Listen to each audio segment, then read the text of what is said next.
ಮತ್ತಾಯನು ಬರೆದ ಸುವಾರ್ತೆ ಮತ್ತಾಯ 18ನೇ ಅಧ್ಯಾಯ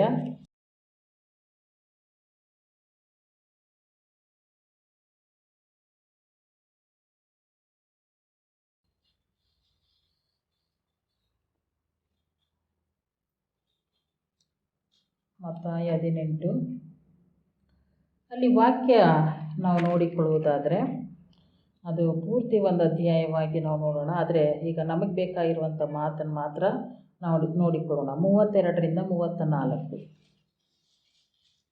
ಆಗ ಅವನ ಒಡೆಯನು ಅವನನ್ನು ಕರೆಸಿ, ಎಲ್ಲಾ ನೀಚನೇ, ನೀನು ನನ್ನನ್ನು ಬೇಡಿಕೊಂಡದ್ದರಿಂದ ಆ ಸಾಲವನ್ನೆಲ್ಲ ನಾನು ಬಿಟ್ಟು ಬಿಟ್ಟೆನಲ್ಲ. ನಾನು ನಿನ್ನನ್ನು ಕರುಣಿಸಿದ ಹಾಗೆ ನೀನು ಸಹ ನಿನ್ನ ಜೊತೆ ಸೇವಕರನ್ನು ಕರುಣಿಸಬಾರದಾಗಿದ್ದೆ ಎಂದು ಹೇಳಿ ಸಿಟ್ಟು ಮಾಡಿ ತನಗೆ ಕೊಡಬೇಕಾದ ಸಾಲವನ್ನು ತೀರಿಸುವ ತನಕ ಪೀಡಿಸುವವರ ಕೈಗೆ ಒಪ್ಪಿಸಿದನು.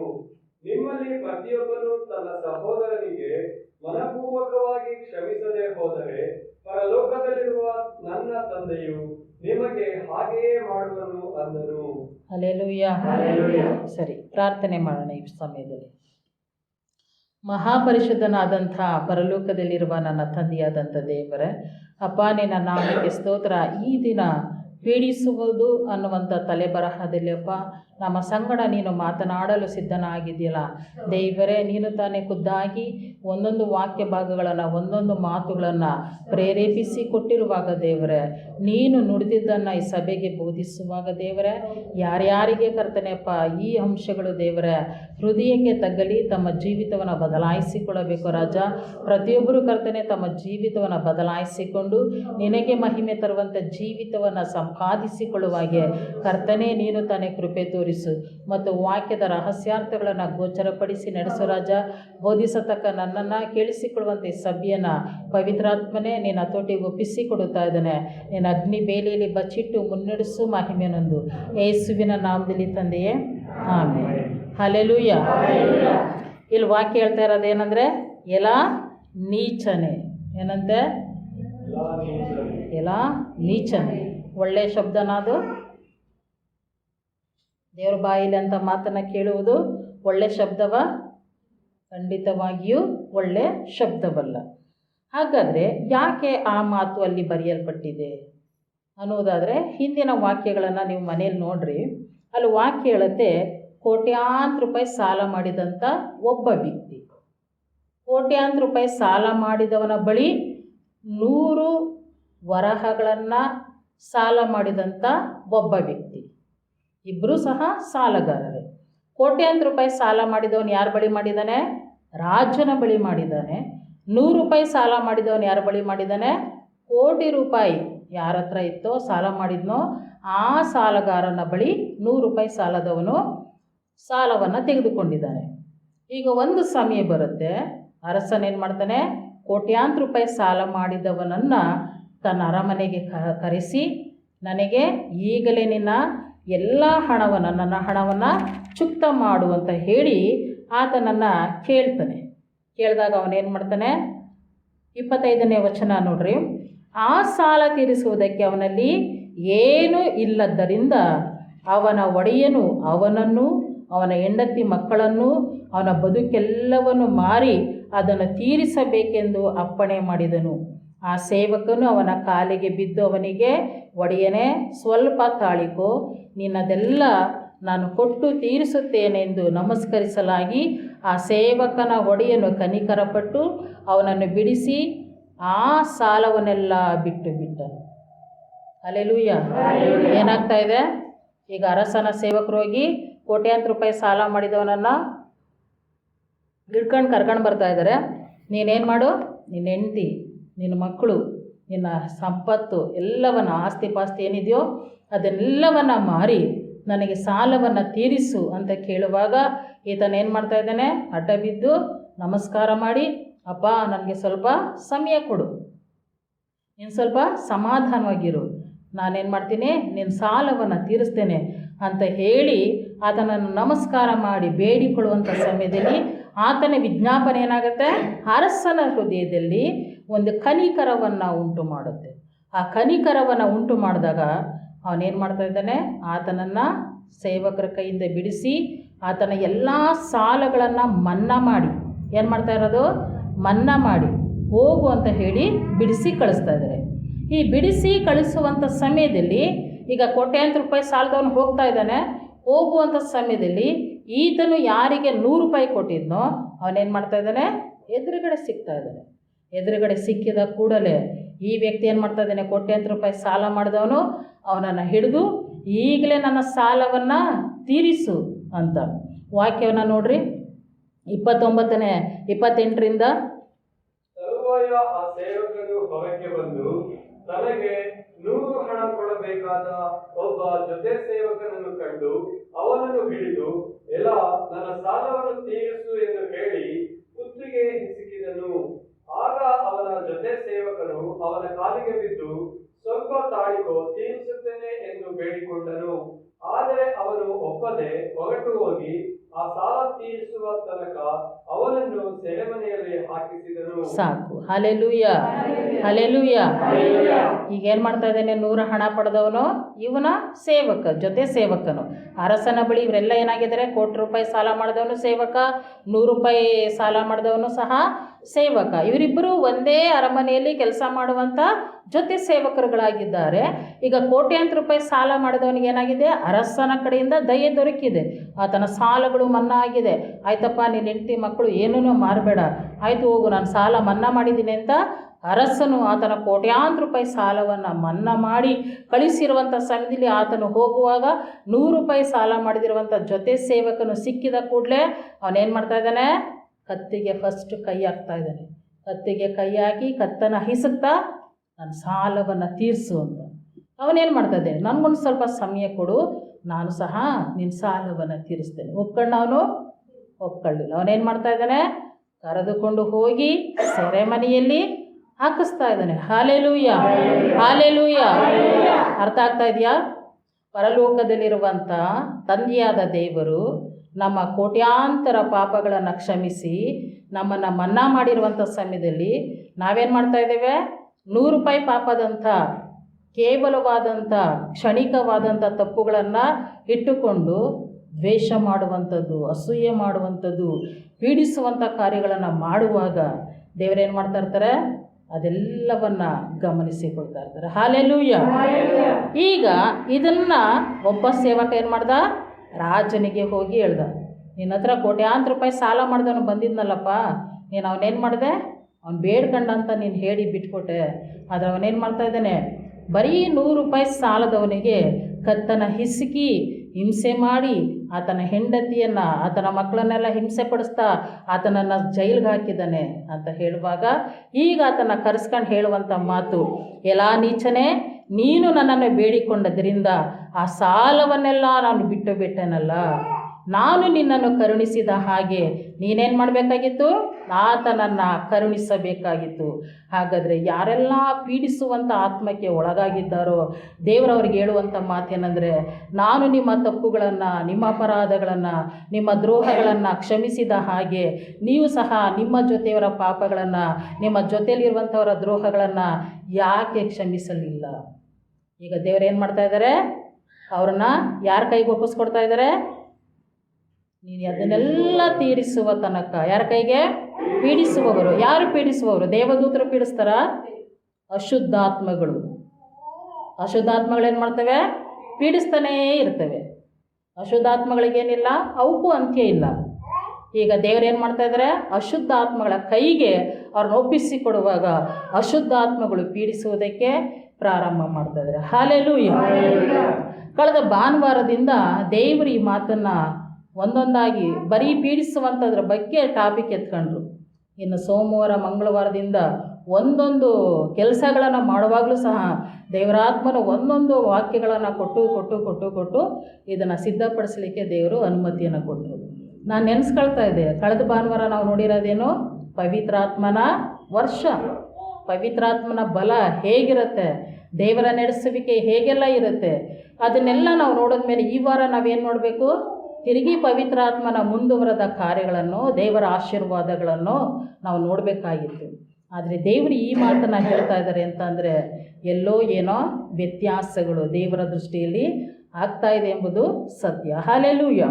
ಈಗ ಮುಂದುವರೆದು ದೇವ್ರ ವಾಕ್ಯವನ್ನು ನೋಡೋಣ.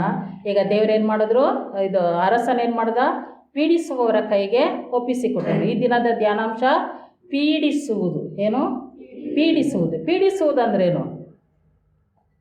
ಒಂದು ವಿಷಯ ಇಟ್ಕೊಂಡಿರ್ತೇನೆ, ಹಗಲಿರುಳು ಪದೇ ಪದೇ ಪದೇ ಪದೇ ಪದೇ ಪದೇ ಪದೇ ರಾತ್ರಿ ಪೂರ್ತಿ ಅದೇ ವಿಷಯ ಮಾತಾಡು, ಬೆಳಗ್ಗೆ ಎದ್ಮೇಲೆ ಅದೇ ವಿಷಯ ಚರ್ಚೆ ಮಾಡು, ಮತ್ತು ಅದ್ರ ಬೆಳಗ್ಗೆ ಎದ್ಮೇಲೆ ತಿರುಗಿ ಅದೇ ವಿಷಯನೇ ಮಾತನಾಡು. ಎದುರುಗಡೆ ಇರೋ ವ್ಯಕ್ತಿಗೆ ಏನಾಗಬೇಕು?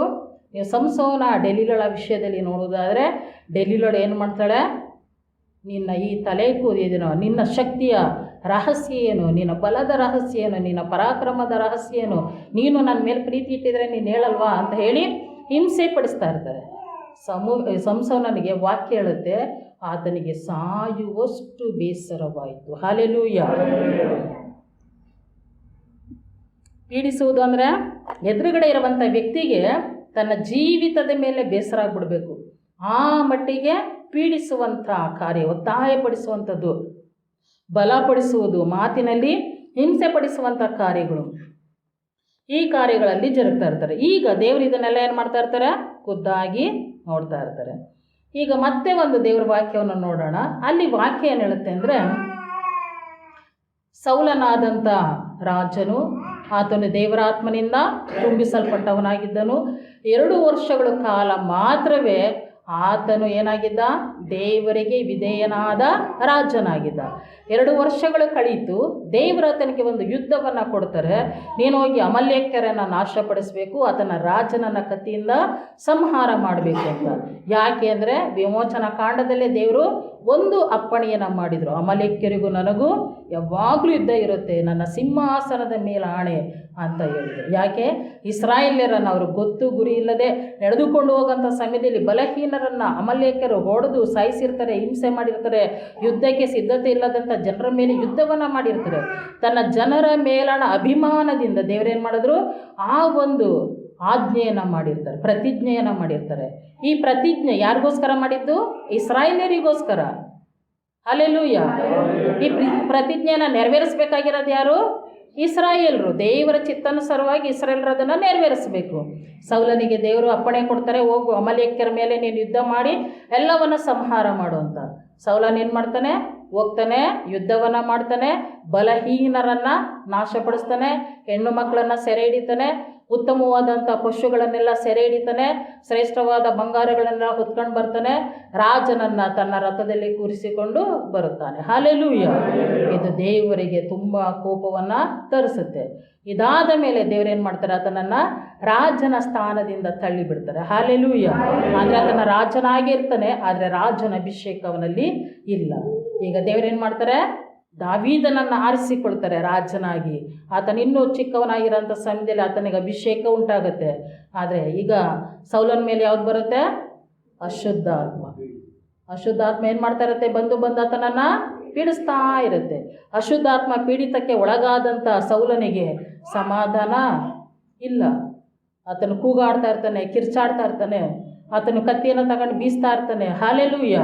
ಮೊದಲ ಬಾರಿ ಅಶುದ್ಧಾತ್ಮ ಯಾವಾಗ ಬಂತು ಅಂದರೆ, ಯಾವಾಗ ಅವನು ದೇವರಿಗೆ ಅವಿಧೇಯನಾಗಿ ನಡೆದನೋ ಆಗಲೇ ಅಶುದ್ಧಾತ್ಮ ಆತನನ್ನು ಆವರಿಸಿಕೊಳ್ತು. ಹಲ್ಲೆಲೂಯಾ. ಅದರ ನಂತರ ಅವ್ರೇನು ಮಾಡ್ತಾರೆ? ದಾವೀದನನ್ನು ಪತ್ತೆ ಮಾಡ್ತಾರೆ. ಆತನು ಅಭಿಷಕ್ತನಾಗಿದ್ದ. ಆತನು ಬಂದು ಸೌಲನ ಮುಂದೆ ಕಿನ್ನರಿಯನ್ನು ಬಾರಿಸುವಾಗ ಸೌಲನಿಗೆ ಏನಾಗ್ತಾ ಇರುತ್ತೆ? ಬಿಡುಗಡೆ ಉಂಟಾಗ್ತಾ ಇರುತ್ತೆ. ಯಾಕೆ? ದಾವೀದನ ಮೇಲೆ ಅಭಿಷೇಕ ಉಂಟು. ಕರ್ತನ ಆತ್ಮನು ದಾವೀದನಲ್ಲಿ ನೆಲೆಗೊಂಡಿದ್ದಾನೆ. ಅದರ ನಿಮಿತ್ತವಾಗಿ ಅಭಿಷಕ್ತನಾದಂಥ ದಾವೀದನು ಕಿನ್ನರಿಯನ್ನು ಬಾರಿಸುವಾಗ ಸೌಲನಿಗೆ ಬಿಡುಗಡೆ ಉಂಟಾಗುತ್ತೆ. ಈಗ ಒಂದು ಯುದ್ಧ ಪ್ರಾರಂಭವಾಗುತ್ತೆ. ಯಾವುದದು? ಗೋಲಿಯಾತನ ಮೇಲೆ ಯುದ್ಧವನ್ನು ಮಾಡಬೇಕು. ಹಲ್ಲೆಲೂಯಾ. ಸೌಲ ಹೋಗಿ ಯುದ್ಧವನ್ನು ಮಾಡಿ ಗೋಲಿಯಾತನನ್ನು ಸಾಯಿಸಿ ಜಯವನ್ನು ಸಂಪಾದನೆ ಮಾಡೋದನ್ನ ಇಲ್ಲ. 40 ದಿನ ಗೋಲಿಯಾತ ಬರ್ತಾನೆ ಇರ್ತಾನೆ, ಆರ್ಭಟಿಸ್ತಾನೆ ಇರ್ತಾನೆ. ಇವರೆಲ್ಲ ಯುದ್ಧಕ್ಕೆ ಸಿದ್ಧರಾಗ್ತಾರೆ, ಓಡಿ ಹೋಗಿ ಬಚ್ಚಿಟ್ಕೊಳ್ತಲೇ ಇರ್ತಾರೆ. ಆದರೆ ಅಭಿಷಕ್ತನಾದಂಥ ದಾವೀದನ ಏನು ಮಾಡ್ತಾನೆ? ಗೋಲಿಯಾತನನ್ನು ಸಾಯಿಸಿ ಫಿಲಿಸ್ಟಿಯರ ಮೇಲೆ ಜಯವನ್ನು ಸಂಪಾದಿಸಿ ಕೊಡ್ತಾನೆ. ಈಗ ಜನರು ಏನು ಮಾಡ್ತಾರೆ? ಸೌಲನು 1000 ಗಟ್ಟಳೆಯಾಗಿ ಕೊಂದನು, ದಾವೀದನು 10,000 ಗಟ್ಟಳೆಯಾಗಿ ಕೊಂದನು ಅಂತ ಹೇಳಿ ದಾವೀದನನ್ನು ವರ್ಣನೆ ಮಾಡ್ತಾ ಇರ್ತಾರೆ. ಈಗ ಮತ್ತೆ ಸೌಲನಿಗೇನಾಗುತ್ತೆ? ವಾಕ್ಯವನ್ನು ನೋಡ್ರಿ, 1 ಸಮುವೇಲ 18ನೇ ಅಧ್ಯಾಯ 9ರಿಂದ 10ನೇ ವಚನ. ಈಗೇನಾಯಿತು? ದಾವೀದನ ಮೇಲೆ ಸೌಲನ್ ಏನು ಮಾಡ್ತಾ ಇದ್ದಾನೆ? ಕಣ್ಣಿಡ್ತಾ ಇದ್ದಾನೆ. ಆ ಕಣ್ಣಿಡುವುದು ಒಳ್ಳೆಯ ಕಣ್ಣಲ್ಲ, ಅಥವಾ ಹೊಟ್ಟೆ ಕಿಚ್ಚಿನಿಂದ, ದ್ವೇಷದಿಂದ, ರಾಜತ್ವದ ಹೊರತು ಇವನಿಗೆ ಇನ್ನೇನು ಕಡಿಮೆ ಆಯಿತು? ರಾಜತ್ವದ ಹೊರತು ಇವನಿಗೇನು ಕಡಿಮೆ ಆಗಲಿಲ್ವಲ್ಲ. ಜನರ ಒಂದು ಏನು ಶ್ಲಾಘನೆ, ಹೊಗಳುವಿಕೆ ಎಲ್ಲವೂ ದಾವೀದನಿಗೆ ಸಿಗ್ತಲ್ಲ. ರಾಜನ ಪಟ್ಟ ಒಂದಿಲ್ಲ ಅಂತ ಹೇಳಿ ಆತನಿಗೆ ಹೊಟ್ಟೆ ಕಿಚ್ಚು ಬಂದು ದಾವೀದನ ಮೇಲೆ ಒಂದು ಕಣ್ಣನ್ನು ಇಡ್ತಾನೆ. ಅದರ ಮಾರನೇ ದಿನಕ್ಕೆ ಯಾವ ಆತ್ಮ ಬರ್ತಾ ಇದೆ ಸೌಲನ ಮೇಲೆ? ಅಶುದ್ಧ ಆತ್ಮ ಬರ್ತಾ ಇದೆ. ಹಲ್ಲೆಲೂಯಾ. ಮೊದಲ ಬಾರಿ ಸೌಲನ ಮೇಲೆ ಅಶುದ್ಧ ಆತ್ಮ ಬಂದಿದ್ದು ದೇವರಿಗೆ ಅವಿಧೇಯನಾಗಿ ನಡೆದ ನಿಮಿತ್ತವಾಗಿ. 2ನೇ ಬಾರಿ ಅಶುದ್ಧಾತ್ಮ ಬರ್ತಾ ಇರುವಂಥದ್ದು ಅಭಿಷೇಕ್ತನಿಗೆ ವಿರುದ್ಧವಾಗಿ ಗೆದ್ದ ನಿಮಿತ್ತವಾಗಿ ಅಶುದ್ಧಾತ್ಮ ಆತನ ಮೇಲೆ ಬರ್ತಾ ಇದೆ. ಈಗ ಅವನೇನು ಮಾಡ್ತಾ ಇದ್ದಾನೆ? ಕೂಗಾಡ್ತಾ ಇದ್ದಾನೆ, ಕಾರಣವಿಲ್ಲದೆ ಕೂಗಾಡ್ತಾ ಇದ್ದಾನೆ, ಕಿರ್ಚಾಡ್ತಾ ಇದ್ದಾನೆ. ಆತನ ಈಟಿಯನ್ನು ತೆಗೆದುಕೊಂಡು ಕಿನ್ನರಿಯನ್ನು ಬಾರಿಸ್ತಾ ಇದ್ದಂಥ ದಾವೀದನನ್ನು ಹೇಗಾದರೂ ಮಾಡಿ ಸಾಯಿಸ್ಬಿಡ್ಬೇಕಂತೇಳಿ ಈಟಿಯನ್ನು ಇಸಿತಲೇ ಇದ್ದಾನೆ. ಹಲ್ಲೆಲೂಯಾ. ಆದರೆ ದಾವೀದನ ಸಂಗಡ ದೇವರಿದ್ದ ನಿಮಿತ್ತವಾಗಿ ದೇವರೇನು ಮಾಡ್ತಾ ಇದ್ದಾರೆ? ದಾವೀದನನ್ನು ಬಚ್ಚಿಟ್ಟು ಕಾಪಾಡಿ ನಡೆಸ್ಕೊಂಡು ಹೋಗ್ತಾ ಇದ್ದಾರೆ. ಇದರ ನಂತರ ದಾವೀದನನ್ನು ಪೀಡಿಸುವುದು ನಿಂತು ಹೋಯ್ತಾ? ಆತನ ಏನು ಮಾಡ್ತಾ ಇರ್ತಾನೆ? ಇನ್ನೂ ಪೀಡಿಸುವುದನ್ನು ಜಾಸ್ತಿ ಮಾಡ್ತಾ ಇರ್ತಾನೆ. ಸೌಲನು ಯಾವುದಕ್ಕೋಸ್ಕರವಾಗಿ ನೇಮಕವಾದವನು?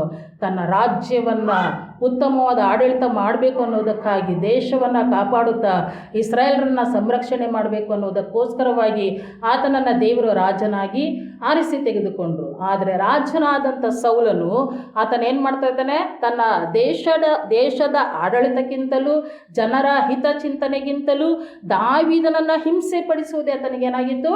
ಮುಖ್ಯವಾಗಿತ್ತು.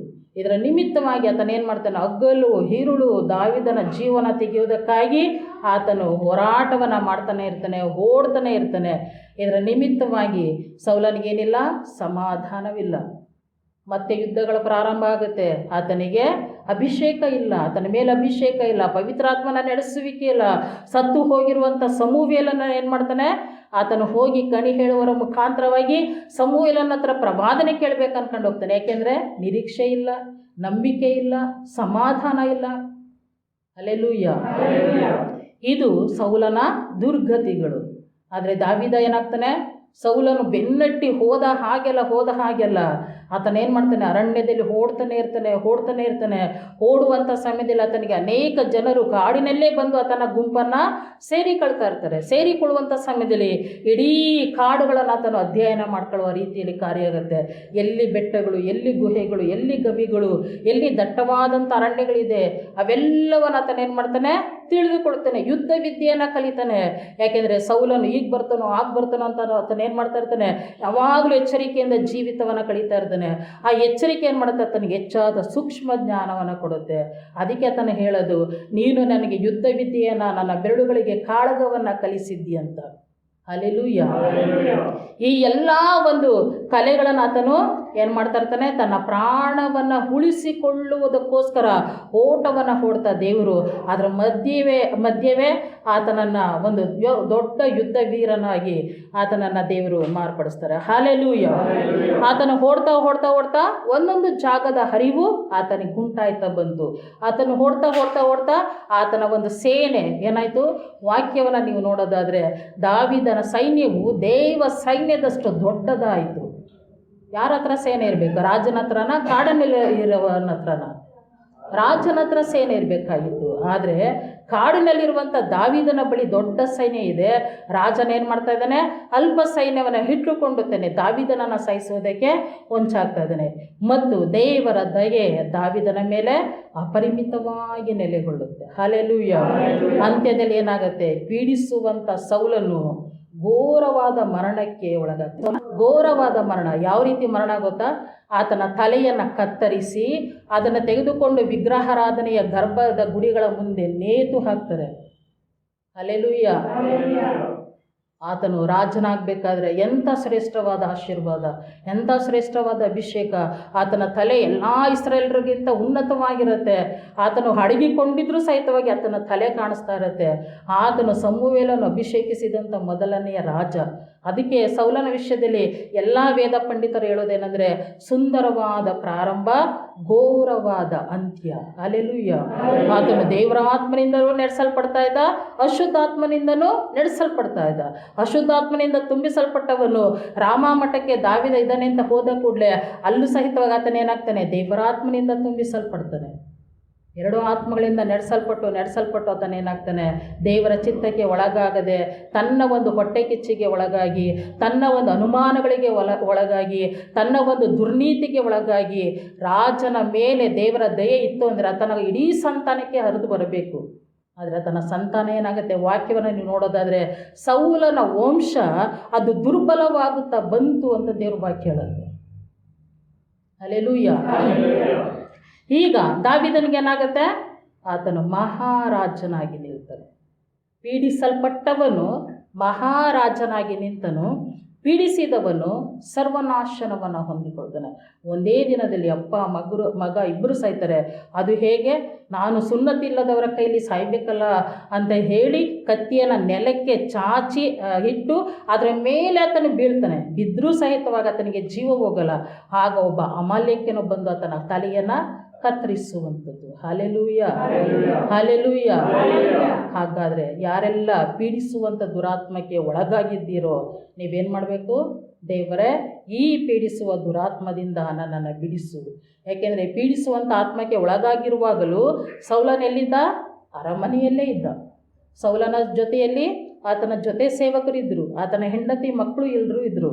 ಆದರೆ ಅಂತ್ಯದಲ್ಲಿ ಆತನಿಗೆ ಘೋರವಾದ ಪರಿಸ್ಥಿತಿ ಕಾಯ್ದುಕೊಂಡಿತ್ತು. ಪೀಡಿಸುವಂಥ ಒಂದು ಸೌಲನ ಕಾರ್ಯದಲ್ಲಿ ಒಳಗಾದಂಥ ದಾವೀದನು ಏಕಾಂಗಿಯಾಗಿದ್ದ. ಆ ಪೀಡಿಸುವಂಥ ಕಾರ್ಯದಲ್ಲಿ ಆತನು ಒಳಗಾಗಿ, ಶೋಧನೆಗೆ ಒಳಗಾಗಿ ಹೋಗ್ತಾ ಹೋಗ್ತಾ ಹೋಗ್ತಾ ಹೋಗ್ತಾ ಏನಾಗುತ್ತೆ, ಸೈನ್ಯವನ್ನು ಕಟ್ಕೊಳ್ತಾನೆ, ಹೆಂಡತಿಯರನ್ನು ಕಟ್ಕೊಳ್ತಾನೆ. ಆತನಿಗೆ ದೊಡ್ಡ ಒಂದು ಕುಟುಂಬವೇ ಸ್ಥಾಪನೆಯಾಗುತ್ತೆ. ಅದರ ನಂತರ ಆತನು ಮಹಾರಾಜನಾಗಿ ನಿಲ್ತಾನೆ. ಹಲ್ಲೆಲೂಯ. ಮತ್ತೊಂದು ವಾಕ್ಯವನ್ನು ನೋಡೋಣ. ವಿಮೋಚನಾ ಕಾಂಡ 1ನೇ ಅಧ್ಯಾಯ 12-14. ಇಲ್ಲೂ ಸಹಿತವಾಗಿ ಯಾರು ಪೀಡಿಸ್ತಾ ಇದ್ದಾರೆ, ಫರೋಹನು ಪೀಡಿಸ್ತಾ ಇದ್ದಾನೆ. ಯಾರನ್ನು ಪೀಡಿಸ್ತಾ ಇದ್ದಾನೆ, ಇಸ್ರಾಯೇಲ್ಯರನ್ನು ಪೀಡಿಸ್ತಾ ಇದ್ದಾನೆ. ಯೋಸೇಫನ ಕಾಲದಲ್ಲಿ ಐಗುಪ್ತ ದೇಶಕ್ಕೆ ಹೋದಂಥ ಇಸ್ರಾಯೇಲರು ಅಲ್ಲೇ ಉಳಿದುಕೊಳ್ತಾರೆ. ಈಗ ಅವರು ದೊಡ್ಡ ಸಂತತಿಯಾಗಿದ್ದಾರೆ, ಜನಸಂಖ್ಯೆ ಹೆಚ್ಚಾಗಿದೆ. ಈಗ ಯೋಸೇಫನನ್ನು ಅರಿಯದ ಬೇರೊಬ್ಬ ರಾಜ ಅಂದರೆ ಫರೋಹನು ಆತನ ಅಧಿಕಾರಕ್ಕೆ ಬಂದಿದ್ದಾನೆ. ಅವನ ದೇಶವೆಲ್ಲ ಗಮನಿಸಿ ನೋಡುವಾಗ ಇಸ್ರಾಯೇಲರು ಏನಾಗಿದ್ದಾರೆ, ಹೆಚ್ಚಾಗಿದ್ದಾರೆ. ಐಗುಪ್ತರಿಗಿಂತಲೂ ಅವರು ಹೆಚ್ಚಾಗಿದ್ದಾರೆ ಮತ್ತು ಅವರು ಬಲಿಷ್ಠವಾಗಿದ್ದಾರೆ. ಇದನ್ನೆಲ್ಲ ನೋಡಿ ಆತನಿಗೆ ಒಂದು ಹೆದರಿಕೆ ಬರುತ್ತೆ. ಏನಾದರೂ ನಮಗೆ ಯುದ್ಧಗಳು ಸಂಭವಿಸಿದರೆ ಇವರೇನು ಮಾಡ್ಬೋದು, ಆ ಅಪೋಸಿಷನ್ ರಾಜನ ಬಳಿ ಇವರೇ ಅವ್ರ ಪಕ್ಷಕ್ಕೆ ಹೋಗಿ ಸೇರಿಕೊಂಡು ನಮ್ಮನ್ನು ಸೋಲಿಸ್ಬಿಡ್ಬೋದು. ಹಾಗಾಗಿ ಇವರು ಅಭಿವೃದ್ಧಿಯಾಗದಂತೆ ಉಪಾಯವನ್ನು ಮಾಡೋಣ ಅಂತ ಹೇಳಿ ಈಗ ಅವ್ರನ್ನ ಹಿಂಸೆ ಪಡಿಸ್ತಾ ಇರ್ತಾರೆ. ದೊಡ್ಡ ದೊಡ್ಡ ಕಟ್ಟಡಗಳು, ಈಗ ಪಿರಮಿಡ್ ಅಂತ ನಾವು ನೋಡ್ತೇವಲ್ಲ, ಅಂಥ ದೊಡ್ಡ ದೊಡ್ಡ ಪಟ್ಟಣಗಳನ್ನು, ಉಗ್ರಾಣಗಳನ್ನು ಅವರ ಕೈಯಲ್ಲಿ ಕಟ್ಟಿಸ್ತಾರೆ. ಕಟ್ಟಿಸೋದಲ್ಲದೆ ವ್ಯವಸಾಯಗಳಲ್ಲೂ, ಇಟ್ಟಿಗೆ ಕೆಲಸದಲ್ಲಿಯೂ, ಮಣ್ಣಿನ ಕೆಲಸದಲ್ಲಿಯೂ, ವ್ಯವಸಾಯ ಎಲ್ಲದರಲ್ಲೂ ಅವರನ್ನು ಬಹುವಾಗಿ ಹಿಂಸೆ ಪಡಿಸ್ತಾರೆ. ಅವರು ಮಾಡಿಸಿಕೊಳ್ಳುವಂಥ ಕೆಲಸ ಅದು ಕ್ರೂರವಾಗಿತ್ತು ಮತ್ತು ಕಠೋರವಾಗಿತ್ತು. ಅವರು ಮಾಡಬೇಕಾದಂಥ ಕೆಲಸದ ವಿಷಯದಲ್ಲಿ ಇಸ್ರಾಯೇಲರಿಗೆ ಏನಾಗ್ತಾ ಇದೆ, ಅವರ ಜೀವಕ್ಕೆ ಬೇಸರ ಉಂಟಾಗ್ತಾ ಇದೆ.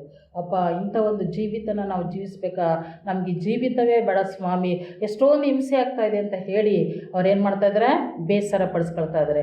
ಇದು ಸಾಲದು ಅಂತ ಹೇಳಿ ಇನ್ನೂ ಮುಂದೆ ಹೋಗಿ ಫರೋಹನ ಏನು ಮಾಡ್ತಾ ಇದ್ದಾನೆ, ಇಸ್ರಾಯೇಲರಿಗೆ ಹುಟ್ಟುವ ಎಲ್ಲ ಗಂಡು ಮಕ್ಕಳನ್ನು ಅವ್ರೇನು ಮಾಡ್ತಾ ಇದ್ದಾರೆ, ನೈಲ್ ನದಿಗೆ ಎಸಿಬೇಕು, ಕತ್ತಿಯಿಂದ ಕೊಲ್ಲಬೇಕು ಅಂತ ಅಪ್ಪಣೆಯನ್ನು ಹೊರಡಿಸ್ತಾ ಇದ್ದಾನೆ. ಹಲ್ಲೆಲೂಯ. ಇದು ಫರೋಹನ ಪೀಡಿಸುವಂತಹ ಕೆಲಸ. ಇಂಥ ಕಾರ್ಯದಲ್ಲಿ ಆದಂಥ ಕಾರ್ಯಗಳು ಇಸ್ರಾಯೇಲರಿಗೆ ಏನುಂಟಾಗುತ್ತೆ, ಅವ್ರು ಪೀಡಿತಕ್ಕೊಳಗಾಗಿದ್ದಾರೆ, ಅವ್ರ ಜೀವಗಳು ಬೇಸರಗೊಳ್ತು, ಅವರು ನಿಟ್ಟುಸಿರನ್ನು ಬಿಟ್ಟರು. ದೇವ್ರ ವಾಕ್ಯ ಹೇಳುತ್ತೆ, ಯೆಹೋವನು ಇಸ್ರಾಯೇಲರ ನಿಟ್ಟುಸಿರನ್ನು ನೋಡಿದನು. ನಿಟ್ಟುಸಿರನ್ನು ನೋಡಿದ ನಿಮಿತ್ತವಾಗಿ ಮೋಶೆ ಅಂತ ನಾಯಕನು ಅವರ ಮಧ್ಯದಲ್ಲಿ ಎಬ್ಬಿಸಲ್ಪಡ್ತಾನೆ. ದೇವರು ತಾನೇ ಸೇನಾ ನಾಯಕನಾಗಿ ಇಸ್ರಾಯೇಲರ ಮುಂದೆ ಹಾದು ಹೋಗ್ತಾ ಇರ್ತಾರೆ. ಯಾವ ನೈಲ್ ನದಿಗೆ ಇಡೀ ಇಸ್ರಾಯೇಲರ ಮೊದಲ ಗಂಡು ಮಕ್ಕಳನ್ನು, ಎಲ್ಲ ಗಂಡು ಮಕ್ಕಳನ್ನು ಎಸಿಬೇಕು ಅಂತ ಫರೋಹನ ಅಪ್ಪಣೆ ಕೊಡ್ತಾನೋ, ಅದೇ ದೇವರು ಅವರ ಚೊಚ್ಚಲಾದ ಗಂಡೆಲ್ಲವನ್ನ ಸಾಯಿಸ್ತಾರೆ.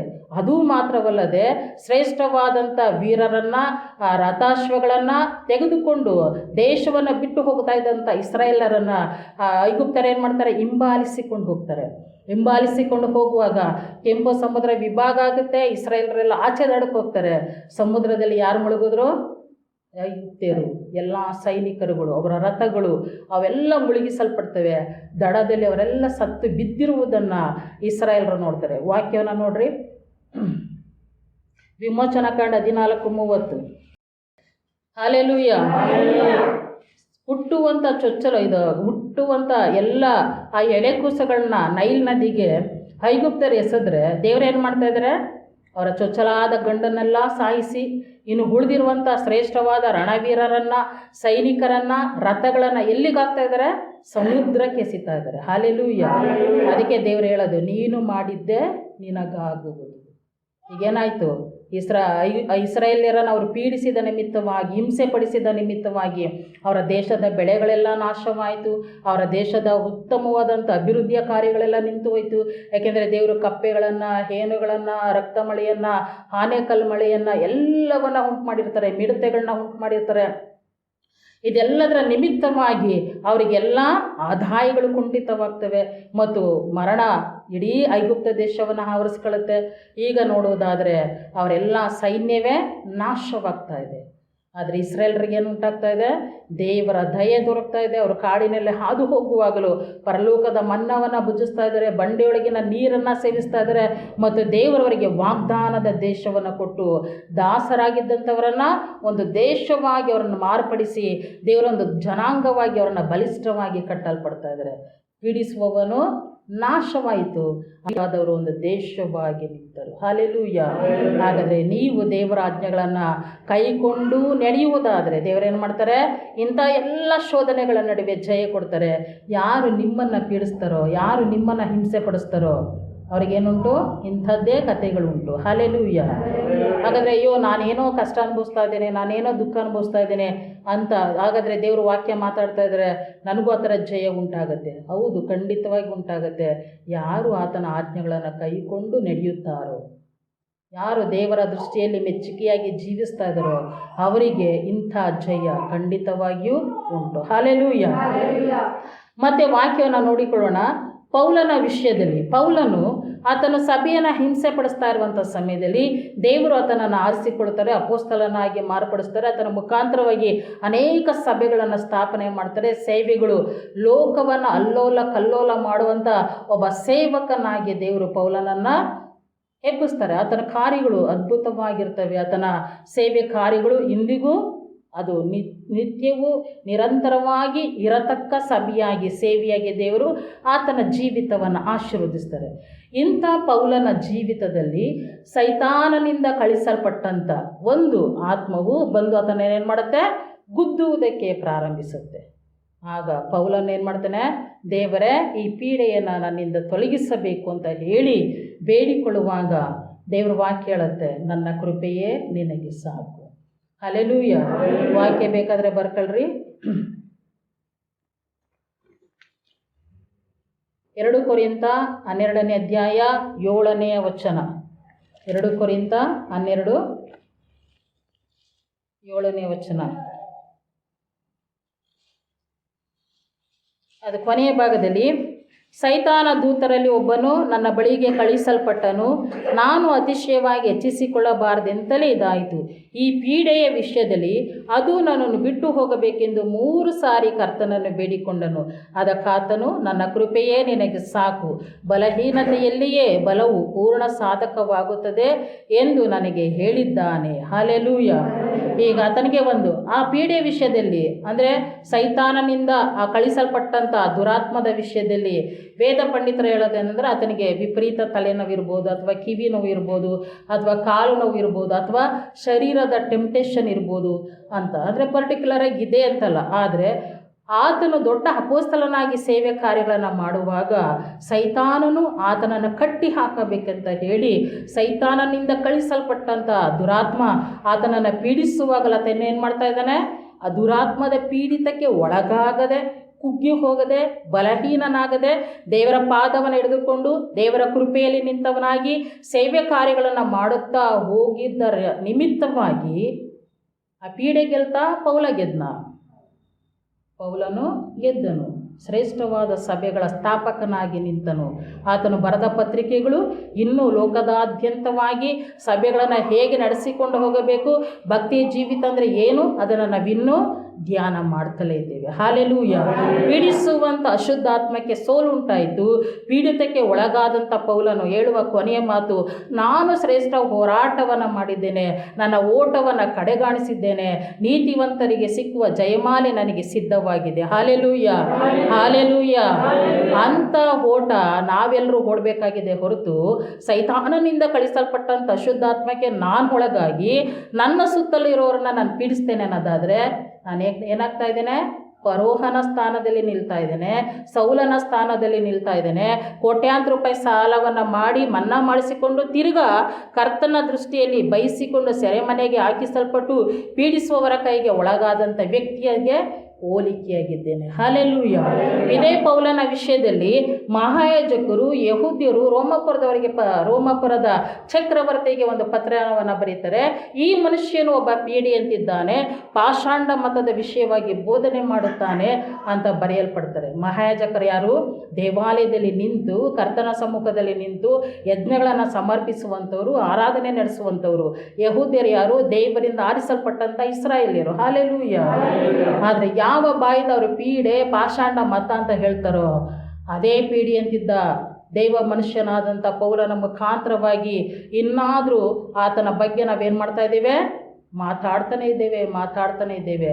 ಯಾವ ಆಲಯದಲ್ಲಿ ನಿಂತು ನಾವು ಮಹಾಯಾಜಕರು ಅಂತ ಅವರು ದೊಡ್ಡದಾಗಿ ಪೇಟವನ್ನು ಧರಿಸಿಕೊಂಡು ಉದ್ದುದ್ದ ಶಾಲೆಗಳನ್ನ ಧರಿಸ್ಕೊಂಡು ಉದ್ದುದ್ದ ಪ್ರಾರ್ಥನೆಗಳನ್ನ ಮಾಡ್ತಾಯಿದ್ರು, ಅಂಥ ಮಹಾಯಾಜಕರು ಈ ದಿನ ಇಲ್ಲವೇ ಇಲ್ಲ. ಯಾಕಿಲ್ಲ? ದೇವಾಲಯನೇ ಇಲ್ವಲ್ಲ. ಅವ್ರು ನಿಂತು ಸೇವೆ ಮಾಡಬೇಕಾದ ದೇವಾಲಯ ಇಲ್ಲ. ಆದರೆ ಪೌಲನ ಮುಖಾಂತರ ನಡೆಸಲ್ಪಟ್ಟಂಥ ಸೇವೆಗಳು ಇನ್ನೂ ಮುಂದುವರ್ಕೊಂಡು ಹೋಗ್ತವೆ ಇದೆ. ಹಾಲೆಲೂಯ. ಹಾಗಾದರೆ ದೇವರು ತಿಳಿಸುವಂಥ ಮಾತೇನೆಂದರೆ, ಯಾರೊಬ್ಬರು ಪೀಡಿಸುವಂಥ ಆತ್ಮಕ್ಕೆ ಒಳಗಾಗದೆ, ಪೀಡಿಸುವಂಥ ಆತ್ಮಕ್ಕೆ ಒಳಗಾಗಿರುವಂಥ ಪ್ರತಿಯೊಬ್ಬರು ಕರ್ತನ ಬಳಿ ಬೇಡಿಕೊಂಡು, ದೇವರೇ ನಿನ್ನ ಆತ್ಮನಿಂದ ನನ್ನನ್ನು ತುಂಬಿಸು. ನಾನು ಪೀಡಿಸುವಂಥ ಆತ್ಮಕ್ಕೆ ಒಳಗಾಗಿ ನಾನು ನನ್ನ ಕುಟುಂಬವನ್ನು ಪೀಡಿಸಬಾರ್ದು, ನಾನು ನನ್ನ ಸಂತತಿಯನ್ನು ಪೀಡಿಸಬಾರ್ದು, ನಾನು ನೀನು ಕೊಟ್ಟಂಥ ಸಭೆಯನ್ನು ಪೀಡಿಸಬಾರ್ದು ಸ್ವಾಮಿ. ಯಾಕೆಂದರೆ ದಾವಿದನ ಮೇಲಿದ್ದಂಥ ಅಭಿಷೇಕ, ಆತನು ದೇವರೊಟ್ಟಿಗೆ ನಡೆದುಕೊಂಡ ರೀತಿ ಆತನ ಇಡೀ ಸಂತಾನವನ್ನೇ ಆಶೀರ್ವದಿಸ್ಕೊಂಡು ಬರ್ತು ಅಲ್ವಾ? ದಾವಿದನ ದೀಪವು ಯಾವಾಗಲೂ ನನ್ನ ಮುಂದೆ ಉರಿಯುತ್ತಲೇ ಇರಬೇಕು ಅಂತ ದೇವರು ಒಡಂಬಡಿಕೆಯನ್ನು ಮಾಡಿಕೊಂಡ ನಿಮಿತ್ತವಾಗಿ ದಾವಿದನ ಸಂತಾನದಲ್ಲಿ ಒಬ್ಬರಲ್ಲ ಒಬ್ಬರು ರಾಜರಾಗಿ ನಿಲ್ತಾನೆ ಇದ್ದರು. ಯಾರೆಲ್ಲ ಪೀಡಿತಕ್ಕೆ ಒಳಗಾದ್ರು, ಪೀಡಿಸಲ್ಪಟ್ಟರು, ಅವ್ರ ವಂಶಗಳು ಏನಾಯಿತು? ದೇವರ ದೃಷ್ಟಿಯಲ್ಲಿ ಇಲ್ಲದ ಹಾಗೆ ಹೋದರು. Hallelujah, hallelujah. ಕೊನೆಯಲ್ಲಿ ದೇವರು ಹೇಳುವಂಥ ಮಾತು ಒಂದು, ವಿಮೋಚನಾ ಕಾಂಡ 23-22 ನೋಡ್ರಿ.